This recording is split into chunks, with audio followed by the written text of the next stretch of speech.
In this video, I'm going to show you how to transfer money from PayPal to RedotPay.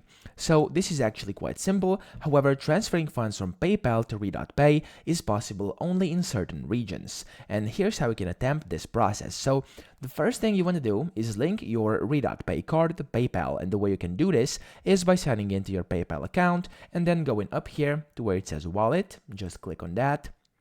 And then inside the wallet, you will have to click Link a Card or Bank. Now, once you click this, you'll be able to link a credit card. Just click on Link a Card, and then you want to enter in your RedotPay card details. And after this, you will have to confirm the card, which will, of course, take you through a verification process and steps required by PayPal.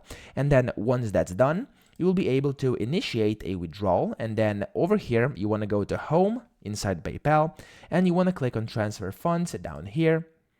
And then from the list, you will have to choose your RedotPay card, and after that, you will have to confirm how much you would like to transfer and simply confirm it, and your funds will be transferred from PayPal to RedotPay.